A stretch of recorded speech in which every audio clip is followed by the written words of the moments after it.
तो हमारे पास देखें,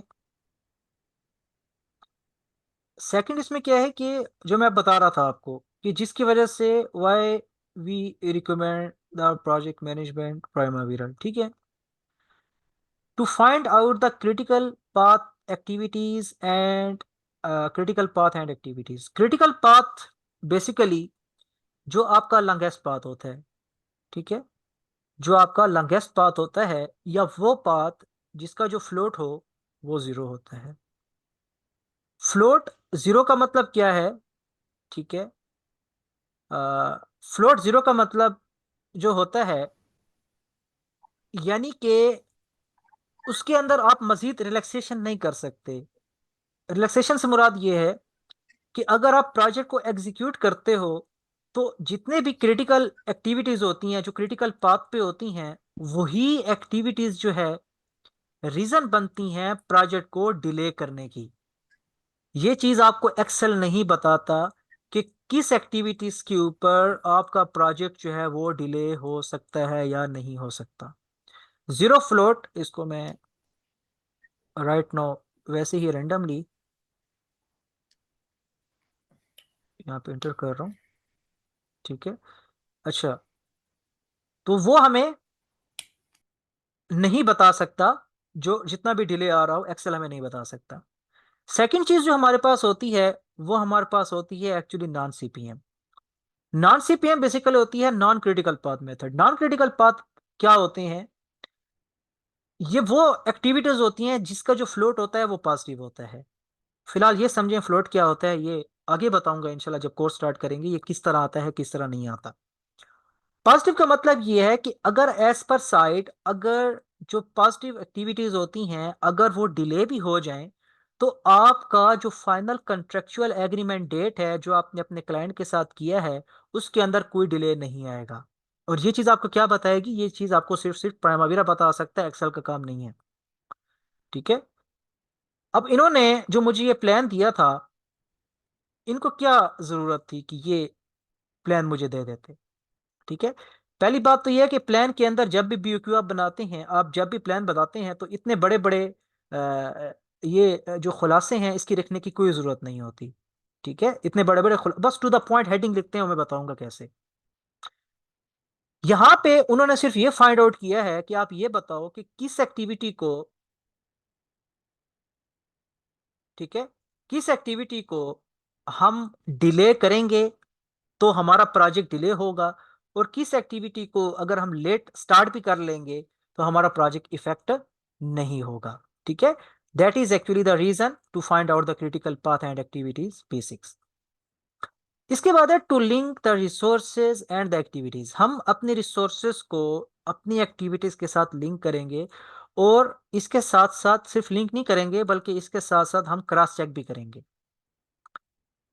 ठीक है। क्रॉस चेक इसलिए करेंगे कि आइदर हमने जो रिसोर्सेज इंटर किए हैं आइदर वो किस वे में किए हैं, ठीक है। और हम जो काम करेंगे वो याद रखें, जो हम बजटेड यूनिट्स लेंगे वो डेज में हम लेंगे। ऑल दो सऊदीया के अंदर आवर्स चल रहा है तो इसको मैं बताऊंगा भी सही कि विद इन ए सेकेंड हम आवर्स के अंदर कैसे कर सकते हैं, ठीक है। और इसके लिए हम प्रॉपर फार्मूले को यूटिलाइज करेंगे। वो फार्मूलाज भी मैं आपको दिखा देता हूं जिसकी हेल्प से हम क्या करेंगे, इंशाल्लाह इसको हम फाइंड आउट करेंगे, ठीक है। तो ये है basically program calculation for assigning resources. तो ये एक प्रॉपर एक छोटा सा फार्मूला है लेकिन बड़े काम का फार्मूला है, ठीक है। वैसे अगर आप में से कोई याद कर सकते हैं तो इसको कर ले, बेहतर है, ठीक है, ये वाला। और इसके थ्रू हम रिसोर्सेज को एंटर करेंगे P6 में इंशाल्लाह, और कंप्लीट इस पे क्रॉस चेक करेंगे, ठीक है। और इसमें हम क्या करेंगे, to monitor and visualise a project performance. हम प्रोजेक्ट परफॉर्मेंस को मॉनिटर और विजुलाइज करेंगे। किसी भी प्रोजेक्ट परफॉर्मेंस को मॉनिटरिंग या विजुलाइज करने के लिए P6 के अंदर जो है वो बेसिकली दो मेथड हैं, वो दो मेथड्स को हम यूटिलाइज करेंगे। एक मेथड जो है वो तो हमारे पास सीधा सीधा है बेसलाइन मेथड, जिसको हम कहते हैं प्रोजेक्ट बेसलाइन मेथड। ये बेसिकली ये भी इनिशियल प्लान ही होता है। अक्सर आपने सुना होगा कि ये हमारे पास बेसलाइन स्केड्यूल है, ठीक है। अगर आप किस मीटिंग में हैं या कहीं पे बैठे हैं, या कहीं पे आप इंजीनियर भी काम कर रहे हैं, उस कंपनी में हो सकता है आपके साथ प्लानिंग इंजीनियर भी हो, तो वो कहता है सर ये बेस्ड ऑन स्केड्यूल है। बेस्ड ऑन स्केड्यूल का मतलब क्या होता है? वो प्लान वो प्लान जो आप P6 पे जनरेट करते हो, ठीक है, और आपका क्लाइंट उस प्लान से एग्री हो जाता है जो आपने प्रोवाइड किया है, और फिर आप क्या करते हो, आप उस पे बेसलाइन लगा देते हो, यानी कि उस प्लान को आप कंफर्म कर लेते हो, ठीक है। तो उसको क्या कहते हैं कि ये हमारे पास कंफर्म बेसलाइन है, यानी कि बस ये क्लाइंट ने ओके कर दिया, अब यहां से प्रोजेक्ट को एग्जीक्यूट करने। बेसलाइन से क्या होता है? बेसलाइन से प्रोजेक्ट की ट्रैकिंग भी होती है, मॉनिटरिंग भी होती है, क्लाइंट जो है वो हैप्पी होता है, और हमारी टीम जो है मोटिवेट होती है। क्यों? हमें पता चलता है कि हम ऑन प्लान है या फिर नहीं है, ठीक है। क्योंकि जो बेस लाइन है वो बेसिकली जब भी हम लगाते हैं, ठीक है, बेस लाइन जब भी इंशाल्लाह हम एग्जीक्यूशन में लगाएंगे, तो ये जो एक्टिविटी है, ये बेसिकली वो एक्टिविटी होती है जो हमारे पास एज पर साइट होती है। As per site simple is that. मैं आपको P6 पे ही दिखा देता हूँ, यहाँ पे तो फिलहाल अभी,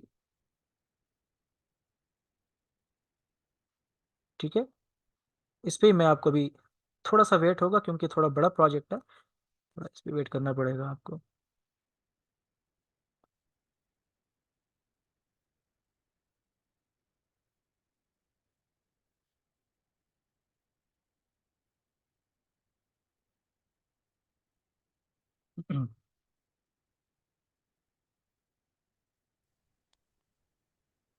ये देखें, अब ये जो एक्टिविटी आपको नजर आ रही है, मैं अभी, ये नेटवर्क लॉजिक डायग्राम है, इस पे अभी नहीं छेड़ते हम, ये क्या होती है, ठीक है।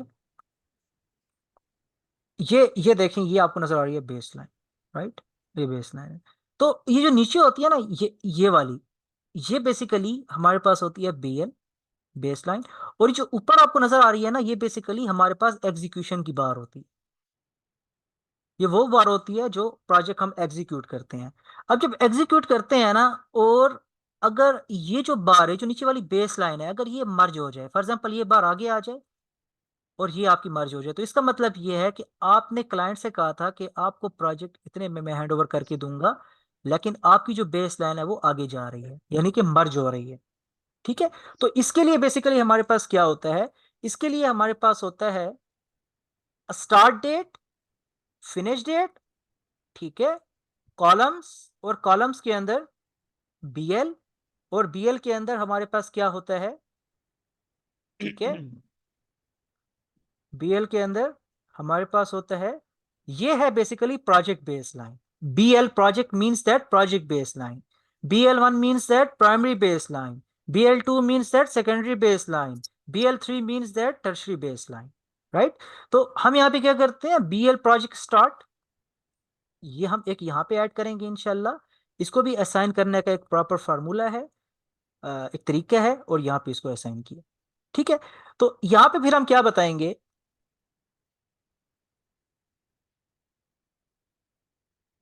ठीक है, यहाँ पे फिर हम बताएंगे कि हमने जो हमने क्लाइंट को डेट दी थी वो क्या थी, और एस पर साइड जो हमने डेट दी है वो क्या है, ठीक है।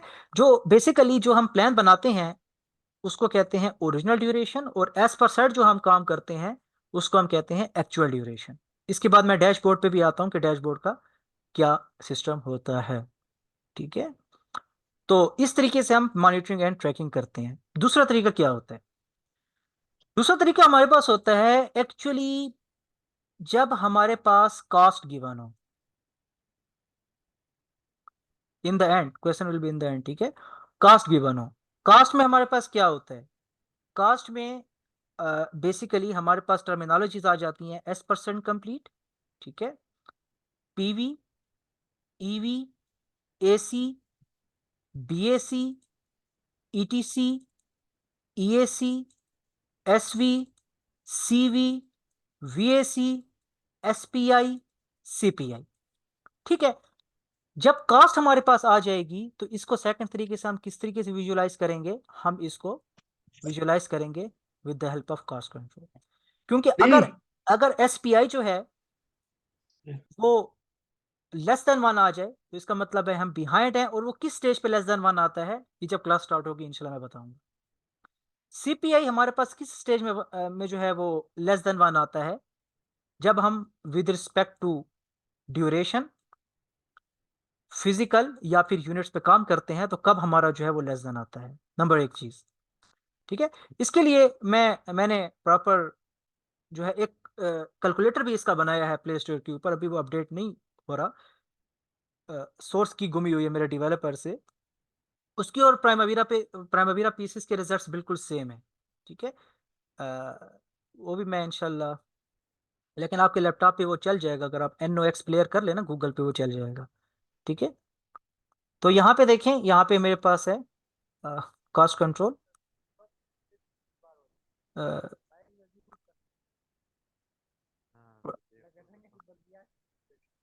ठीक है, काइंडली म्यूट कर लें इशफाक भाई, म्यूट करें। अच्छा, ये देखें ये म- यार म्यूट म्यूट कर लें, ठीक है। अच्छा, यहाँ पे देखें, हमारे पास है अर्न वैल्यू, ये नोट्स यहाँ पे मैंने जनरेट किए, इसको हम क्रॉस चेक भी करेंगे इंशाल्लाह। Cost performance index, casual variance index, ठीक है, अर्न वैल्यू, प्लान्ड वैल्यू, ठीक है, actual cost, budget at completion, schedule variance, cost variance, और schedule performance index and cost performance index. ठीक है, तो ये जितने भी नोट्स हैं, ये हमारे पास ओवरऑल कास्ट कंट्रोल के हैं। ठीक है, और इसी ही कास्ट कंट्रोल के टेम्पलेट्स भी मैं आपको यहाँ पे दिखा देता हूँ। ठीक है, और यहाँ पे एक्सेल ईवीएम टेम्पलेट्स, और यहाँ पे ईवीएम टेम्पलेट्स। ठीक है, ईवीएम टेम्पलेट्स।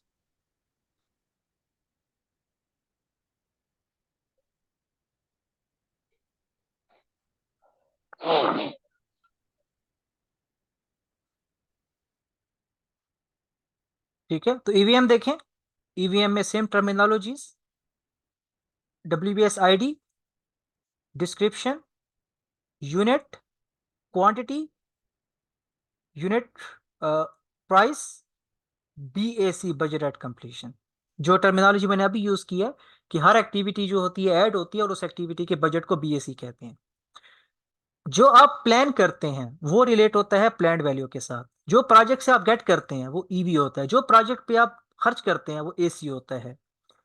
प्रोजेक्ट के एंड होने में जो आपका बेसिकली कास्ट वेरिएंस आ रहा है, कास्ट वेरिएंस क्या कहते हैं, EV - AC। आप प्रोजेक्ट से कितना गेट कर रहे हैं, प्रोजेक्ट पे कितना खर्च कर रहे हैं, CV। SV आपका वेरिएंस कितना आ रहा है। ठीक है, यानी आप नेगेटिव में हो या पॉजिटिव में हो, that is actually EV - PV। ठीक है, ये पीसेस के अंदर टर्मिनोलॉजीज हैं। अगर मैं आपके सामने ओपन कर लूँ पीसेस का लेआउट, अगर मैं आपके सामने ओपन कर लूँ, तो आप इसको ताकि खुद भी देख लें।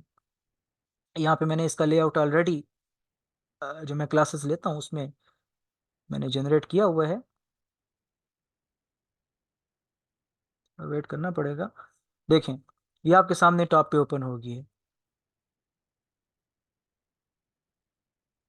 ठीक है, तो ये देखें, यहाँ पे देखें, टॉप पे S% complete, plan value cost, EV, AC, BAC, ETC, EAC, SV, CV।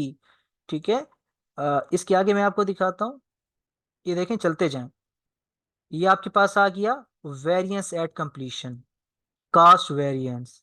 ठीक है, कॉस्ट परफॉर्मेंस इंडेक्स। ठीक है, तो ये मैंने आपके सामने क्यों ओपन किया, ताकि आपको पता चल जाए कि जितने भी टर्मिनोलॉजीज हैं ये किताबी नहीं है, ये कास्ट कंट्रोल के लिए यूटिलाइज होती हैं, जो कि इंशाल्लाह हमने करनी है, वेरी मच इंपॉर्टेंट। इसके बाद क्या है कि हमारे पास है to develop a sequence of activities in an order. चलिए, ये तो बहुत इंपॉर्टेंट है, सीक्वेंस को मेंटेन करना, ये तो हमारी फर्स्ट प्रायोरिटी है। इस फर्स्ट प्रायोरिटी के लिए देखें, आप लोग एक फील्ड में हो, अब आपकी एक डिफरेंट फील्ड है, कोई डैम में चला जाएगा, कोई हाईवे पे चला जाएगा, कोई बिल्डिंग में चला जाएगा। ठीक है, राइट। उसके लिए इंशाल्लाह I will properly give you some project of the sequence. आपको प्रॉपर कॉन्सेप्ट उन चीजों का होना चाहिए। जैसे यहाँ पे मैं दिखाता हूँ आपको इंजीनियर्स प्रोजेक्ट्स, तो इसमें मेरे पास जो पड़ा हुआ है वो वाटर सप्लाई का भी पड़ा हुआ है, मेरे पास बिल्डिंग का भी पड़ा हुआ है, मेरे पास हाईवे का भी पड़ा हुआ है, मेरे पास पाकिस्तान में जो बादशाह डैम है उसका भी पड़ा हुआ है। ठीक है, मेरे पास आइलैंड गैस का भी पड़ा हुआ है, मेरे पास जो है वो 132 kV ट्रांसमिशन लाइन का प्रोजेक्ट भी पड़ा हुआ है। द थिंग इज दैट आपके जो कॉन्सेप्ट्स हैं वो रिलेशन पे आपके कॉन्सेप्ट्स क्लियर होने चाहिए। ठीक है, इसके आगे मैं प्रोडक्टिविटीज पे आता हूँ। It is very much important. ठीक है, तो समझ आ गई इंशाल्लाह, ये तो इजी है, ये तो कोई इशू नहीं है।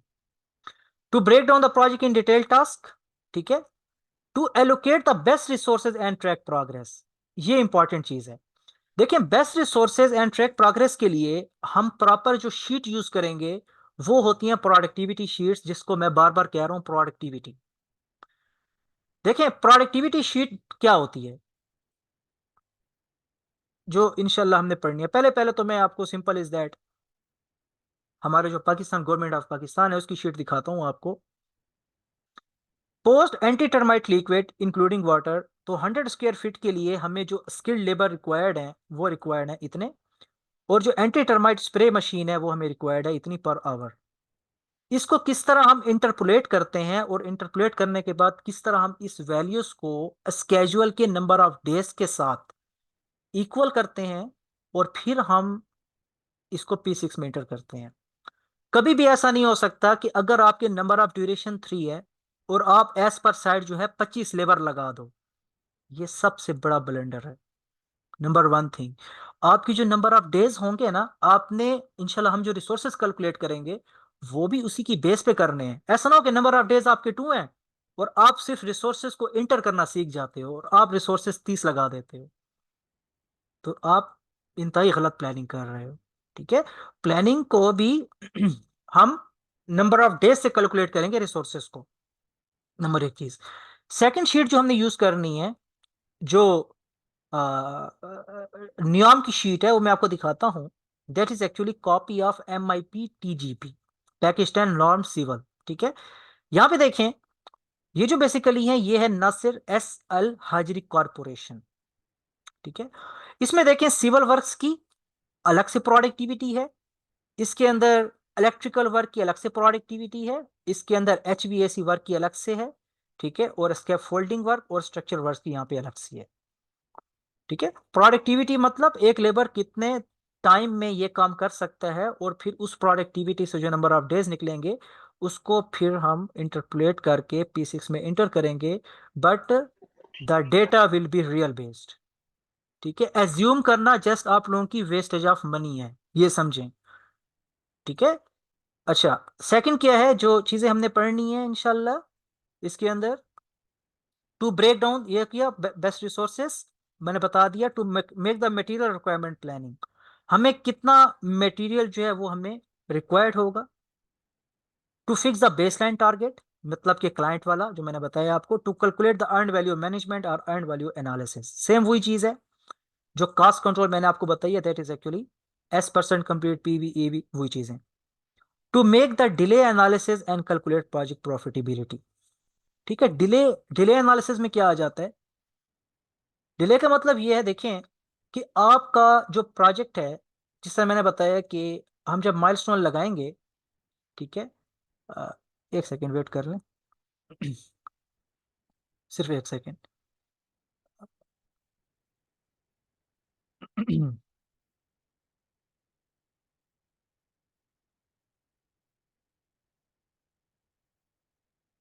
अच्छा, तो मैंने आपको जिस तरह ऑलरेडी बताया कि जो हम माइलस्टोन लगाएंगे, ठीक है, उसमें अ, हम बताएंगे कि हमने क्लाइंट को कब तक ये प्रोजेक्ट हैंड ओवर कर लेना है। पहले तो मैं सिंपल सा लेआउट सेलेक्ट कर लूं। ठीक है, एनी हाउ, हमने क्लाइंट को कहा है कि हम आपको कब तक ये प्रोजेक्ट डिलीवर करेंगे। अगर हम उससे लेट हो जाते हैं तो हम क्या करेंगे, हम डिले एनालिसिस कैलकुलेट करेंगे। कैलकुलेट कैसे करना है, सिंपल इज दैट, ये कैलकुलेट होता है, अभी मैं आपको बताता हूँ। ये कैलकुलेट होता है। ठीक है, हमारे पास क्या होगा, अ, एक सिंपल सा डैशबोर्ड होगा जिस पे हमने काम करना है। ठीक है, सिंपल इज दैट, ये हमारे पास डैशबोर्ड है। ठीक है, बस आपके पास सब कुछ यही है। आपका क्लाइंट जाहिल है, ये समझें 2 मिनट के लिए कि आपका क्लाइंट जाहिल है, उसको कुछ नहीं आता। ठीक है, आपका क्लाइंट एक नॉन नॉन टेक्निकल बंदा है, उसको बेसलाइन का नहीं पता, जिस तरह ई टैब्स हमारा सॉफ्टवेयर है इंजीनियर्स का, ठीक है, तो उसके अंदर हम डिटेलिंग करते हैं। स्टील फिक्सर्स को हम क्या करते हैं, स्टील फिक्सर्स को हम एज पर साइड जो है वो सिर्फ और सिर्फ हम कहते हैं बस इतना आपने स्टील लगाना है, इतने स्पेसिंग पे लगाना है, दैट्स इट। ठीक है, इस तरह प्लम्बिंग वाले को हम ड्राइंग देते हैं कि बस आपने जो अंडरग्राउंड पाइपिंग वर्क करना है, ऑन ग्राउंड करना है, इतना करना है। इलेक्ट्रिकल से कहते हैं बस ये आपका कंडुइट वर्क है, यहाँ यहाँ पे आपने वाल की अ, जो है यहाँ पे आपने स्विचेस लगाने हैं, और डिस्ट्रीब्यूशन जो आपके बोर्ड्स हैं वो आपने यहाँ पे आपने सेट कर लेने हैं। ठीक है, तो इसमें हमारे पास क्या है, क्लाइंट भी आपका इस तरह जाहिल होता है प्लानिंग को लेके। ठीक है, आपने उसको किस तरह शो करेंगे इंशाल्लाह जो इस कोर्स के अंदर हम पढ़ेंगे। इसके अंदर हमारे पास कंप्लीटली एक डैशबोर्ड क्रिएट होगा, ये डैशबोर्ड होता है। इसमें प्रोजेक्ट की description, commitment date of the project, यानी starting date of the project, जिसको प्राइमरीरा पीसीस के लैंग्वेज में हम क्या कहते हैं, जिसको प्राइमरीरा पीसीस के लैंग्वेज में हम डेटा डेट कहते हैं, राइट, कि यहां से आपका प्रोजेक्ट का कमेंस हो रहा है, स्टार्ट हो रही है। कॉन्ट्रैक्ट जो आपने क्लाइंट से कॉन्ट्रैक्ट किया था उसकी ड्यूरेशन, ठीक है, और कॉन्ट्रैक्ट कंप्लीशन डेट ये है। अब जो आपने क्लाइंट को बेस लाइन, जो मैं बार बार कह रहा हूं ना बेस लाइन, वो ये है। ठीक है, और जब प्लानिंग इंजीनियर बेस लाइन को अपडेट करेगा, यानी P6 के ऊपर जब हम इसको अपडेट करेंगे, तो वो बेस लाइन फॉर एग्जाम्पल 21 दिसंबर तक चली गई है, तो प्रोजेक्ट हमारा कितना डिले हो रहा है, -42 days. This is very much important, this is very much important. और ये आप बिल्कुल नहीं निकाल सकते अगर आपके पास जो है वो P6 नहीं है, या आपको P6 यूज करना नहीं आता, आप कभी भी नहीं कैलकुलेट कर सकते इन चीजों को। इसके ऊपर देखें, यहां पे हमारे पास लिखा हुआ है schedule percent complete, very much important, this is schedule percent complete. ठीक है, स्केजुअल परसेंट कंप्लीट का मतलब ये है कि आपने जो प्लान बनाया था वो कितना पूरा हुआ। ये होती है हमारे पास प्लान वैल्यू, ये है 11.20। ठीक है, और हमारे पास ओवरऑल कितनी आ रही है, हमारे पास आ रही है 23.20। ये एग्जीक्यूशन में पीसेस खुद देता है कि आपने कितना प्लान किया था, तो 23.20 हमने यहाँ पे पुट करना होगा। आपने एज पर सेट कितना काम किया, एक्चुअल आपने कितना किया। ठीक है, तो एक्चुअल जो होता है बेसिकली, वो हमारे पास क्या होता है, वो हमारे पास होती है बेसिकली परफॉर्मेंस परसेंट कंप्लीट, वो हमने किया सिर्फ 20.53। ठीक है, तो 20.53 का मतलब ये है कि इस वक्त हम बिहाइंड स्केजुअल हैं। ठीक है, ये आपने वेरिएंस दे देना है। इसके बाद हमारे पास क्या होता है कि डेज हमारे कितने रहते हैं और कितने हमारे गुजर गए हैं। ठीक है, ये हम फाइंड करना है। इसके बाद रिपोर्ट में हमने फाइंड करना है कि हमने जो क्लाइंट को जो बेसलाइन दी थी और एज पर साइड जो एक्चुअली काम किया है, उनके दरमियान हर एक्टिविटी में कितना वेरिएंस आ रहा है, वो वेरिएंस हम यहाँ पे शो करेंगे इस वीक का। क्लाइंट समझ जाएगा इस वीक की प्रोग्रेस उसकी कैसे चल रही है। इसके बाद यहाँ पे हमारे पास होता है ओवरऑल हाई लेवल, इसको कहते हैं हाई लेवल प्रोग्रेस समरी, जो 7 पॉइंट है। हाई लेवल प्रोग्रेस समरी में क्या होता है, बेसिकली हम इसको कोलैप्स कर लेते हैं WBS लेवल 2 तक। ठीक है, इसके अंदर हम अ, जैसे जनरल एंड प्रिलिमिनरीज हैं, ये जितने कितने परसेंट कंप्लीट हुआ है, ये जितने परसेंट भी यहाँ पे हुआ है, वो हम ऑटोमेटिकली इंशाल्लाह यहाँ पे आके इसको हम इंटर कर देंगे इस पॉइंट पे। फिर इस तरह कंक्रीट है इसकी, लेकिन हमारे पास है इंजीनियरिंग एंड प्रोक्योरमेंट, वो कितने परसेंट हुआ है उसको आके हम अपना जो डैशबोर्ड है हम यहाँ पे इंटर कर देंगे। ठीक है, तो इसके लिए आपको एग्जीक्यूशन में P6 आना चाहिए, जो कि इंशाल्लाह हम पढ़ेंगे।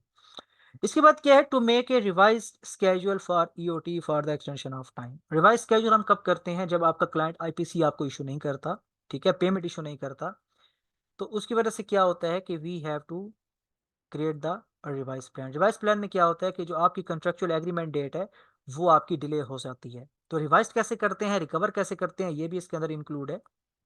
ठीक है, तो यहाँ पे देखें फिडेक भी हमें रिवाइज के बारे में हमें कहता है, ये बेसिकली फिडेक हमें कहता है रिवाइज के बारे में। ठीक है, यहाँ पे मैं लिखता हूँ IPC। तो ये बेसिकली हमारे पास जो क्लास है, ये है बेसिकली हमारे पास clause number 16.1। If the engineer fails to issue interim payment certificates, ठीक है, or to make a financial arrangements, the contractor may after giving not less than notice 21 days, तो वो वर्क को क्या करेगा, सस्पेंड कर देगा या कम कर देगा। जो जब वर्क को कम कर देगा P6 के अंदर, इसको कहते हैं फिजिकल। ठीक है, तो उसकी वजह से आपके प्रोजेक्ट में कितना वेरिएंस आएगा और आपका प्रोजेक्ट कितना डिले होगा। ठीक है, तो वो हम यहाँ पे फाइंड करेंगे और कंट्रैक्टर जो है वो बेसिकली हमें ईओटी हमें दे देगा। ईओटी के भी अपने कुछ टेम्पल लॉग होते हैं। ऐसा नहीं है कि ईओटी बस कह दिया तो उसने दे दिया। ठीक है, ईओटी के भी हमारे पास क्या होते हैं, कुछ टेम्पल लॉग्स होते हैं, कुछ नैरेटिव प्लान्स होते हैं, जैसे ईओटी लॉग सैंपल है। ठीक है, अब ये हमारे पास ईओटी सैंपल है कि letter, employer, event type, documents, letter one and authority. ठीक है, तो ये हमारे पास क्या होते हैं, एक डिफरेंस के लिए हमारे पास डॉक्यूमेंट्स होते हैं। ठीक है, अब यहाँ पे देखें, इसने ईओटी वन नैरेटिव। ठीक है, तो इसको मैं थोड़ा जूम कर लूँ। ठीक है, तो यहाँ पे देखें किस किस एक्टिविटी के अंदर जो है हमारा डिले आया है, ये लिखा हुआ है। तो ये देखें, delay to heavy rain storm on 20 July, इसकी वजह से डिले आया है। Delay to heavy rain storm on 21 July. ठीक है, तो आपने कंप्लीट जो है उसको शो करना होता है कि EOT1 डेट इज रिवाइज क्यों क्लेम की गई। यहाँ पे आपको क्या किया गया है, यहाँ पे है additional work. Additional work, additional work का मतलब क्या है, यहाँ पे लिखा हुआ है IFC drawing, issue for construction, issue for reference, issue for information. ठीक है, IFR, IFI, IFC। ठीक है, यहाँ पे देखें additional work due to revision in drawings for the block work, तो आप यहाँ पे एडिशनल वर्क करोगे। ठीक है, एडिशनल वर्क क्या है, बेसिकली वेरिएशन ऑर्डर्स हैं, उसको हम क्या कहते हैं पीसीस के अंदर, IAP कहते हैं, यानी इम्पेक्टेड एज प्लान्ड। ये भी इंशाल्लाह हम इसके अंदर डिटेल में पढ़ेंगे कि हम जो प्रोजेक्ट के अंदर नई बेसलाइन या नई वेरिएशन हम इंटर करते हैं तो वो हमारे प्रोजेक्ट पे कितना इम्पैक्ट करती हैं। इसको P6 में कहते हैं IAP, इम्पेक्टेड एज प्लान्ड। ये भी किसका काम होता है, ये भी प्लानिंग इंजीनियर का काम होता है, राइट। इसके बाद हम इंशाल्लाह पढ़ेंगे यहाँ पे डिटेल में। ठीक है, बस शार्ट शार्ट करते हैं इसको। To generate S curve, S curve हम कैसे बनाते हैं, हिस्टोग्राम कैसे बनाते हैं, इसके अंदर हम कंप्लीटली जो है अपने अ, इस प्रोजेक्ट को इंटर करेंगे। ठीक है, ये हमारे पास डैशबोर्ड है, मैं आपको दिखा देता हूँ। ठीक है, ये दूसरा फॉर्मेट है, ये फॉर्मेट भी यूज कर सकते हैं, वो भी कर सकते हैं, ये हर कंपनी की अपनी मर्जी होती है। ये इसी ही प्रोजेक्ट का फॉर्मेट है जो मैंने आपको दिखाया है अभी। तो देखें SPI, इसका जो है 0.21 चल रहा है, PV 331 चल रहा है, और EV जो है वो हमारे पास 68.02 चल रहा है। ठीक है, तो इनशाला ये ग्राफ भी हम बनाएंगे। जो ये ग्राफ होगा इसको हम PV वर्सेस EV के अगेंस्ट इंशाल्लाह हम बनाएंगे डिटेल में। ठीक है, इसके बाद जो हमारे पास है, अ, जो मैं आपको बताऊंगा, to calculate schedule variance index, to calculate physical performance complete at site, कि हमने साइट पे क्या काम किया, estimated cost, to calculate estimate at completion, to manage entire project portfolio life cycle. Entire project portfolio life cycle के अंदर क्या क्या चीजें आ जाती हैं। Entire project portfolio life cycle के अंदर हमारे पास जो है 5 फेजेस होते हैं। ठीक है, P6 5 फेजेस पे काम कर रहा है। एक हमारे पास होता है इनिशिएशन, एक हमारे पास होती है प्लानिंग या फिर स्केजुलिंग, एक हमारे पास होती है एग्जीक्यूशन, एक हमारे पास होती है मॉनिटरिंग एंड कंट्रोल,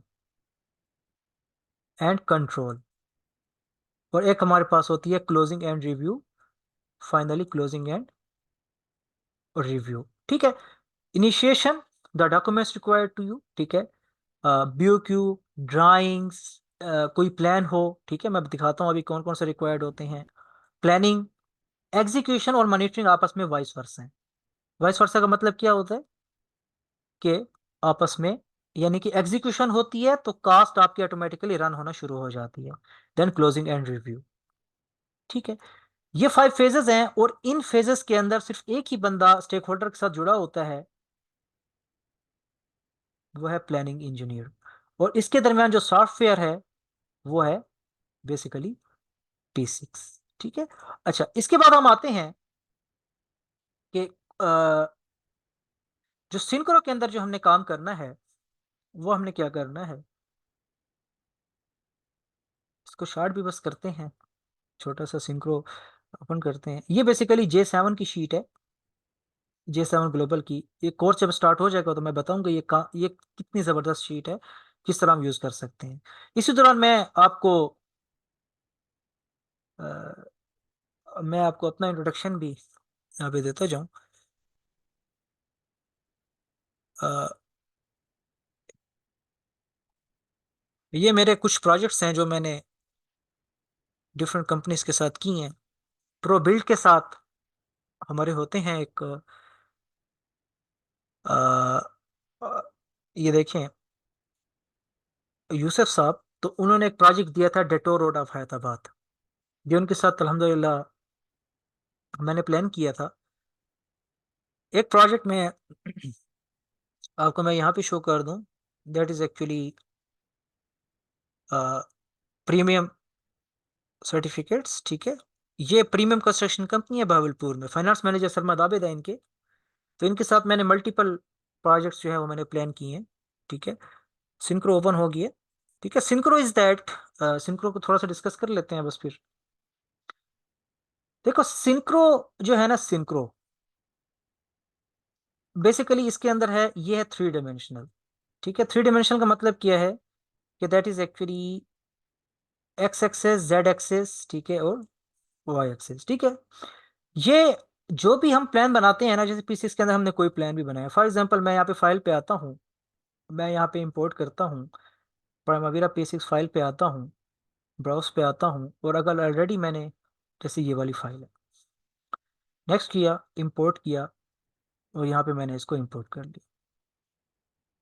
ठीक है, और उधर भी इंपोर्ट हमने पढ़ना है, याद रखें, इंपोर्ट एक्सेल को भी हमने वहां पे भी इंपोर्ट करना है, क्योंकि इतना टाइम किसी प्लानिंग के पास। अब ये देखें यहाँ पे आ गई, जैसे वहां पे डेटा डेट थी, इस लाइन को हम क्या कहते हैं, इस लाइन को हम बेसिकली कहते हैं, ठीक है, फोकस टाइम। ठीक है, ये आपको यहाँ पे नजर आ जाती है, ये देखें, this is called basically focus time.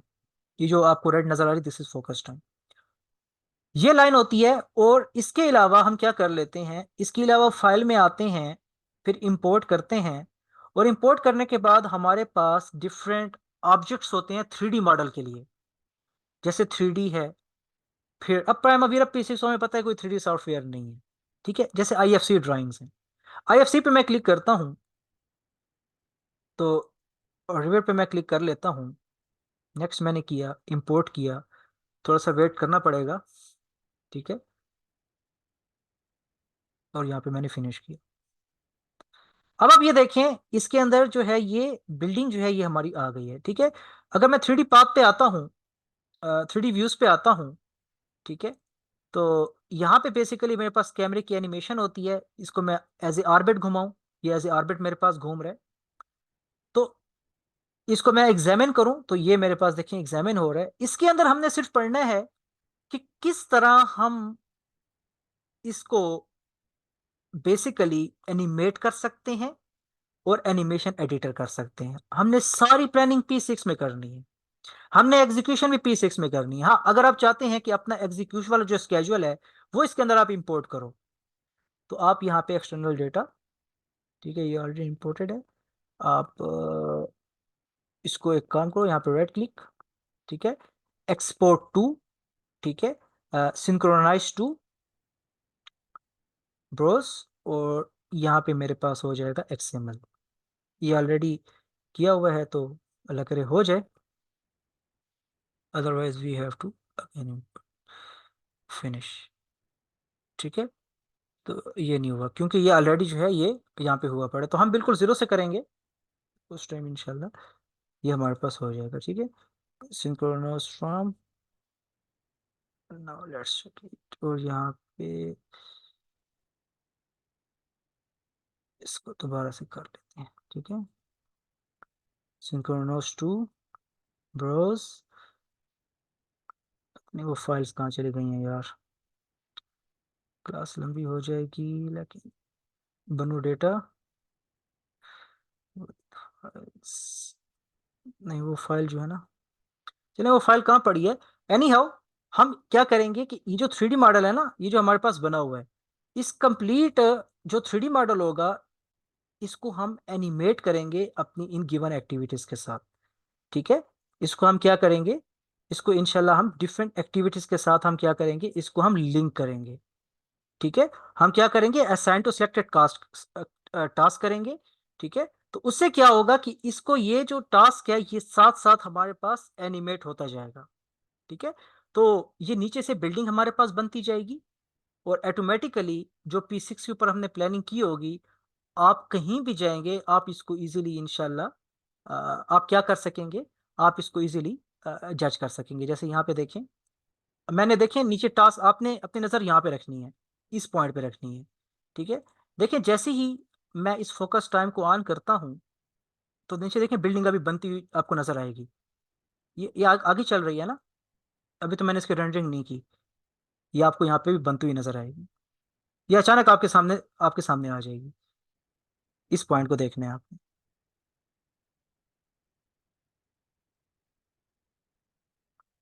देखें आ गई। ठीक है, तो इस तरह क्या होगा, कंप्लीट एनिमेट होगा, सिर्फ स्केजुलिंग नहीं होगी, बल्कि कंप्लीट हम इस पे एग्जीक्यूशन करेंगे। ठीक है, तो डॉक्यूमेंट्स रिक्वायर्ड, बीक्यू टच करेंगे, एनिमेशन करेंगे, एग्जीक्यूशन करेंगे, और इसके साथ साथ जो स्केजुलिंग करेंगे उसको हम इसी ही सिंक्रो के अंदर हम मर्ज करेंगे। अभी वो नहीं हो रही थी क्योंकि ऑलरेडी उस पर मैंने काम किया हुआ था। ठीक है,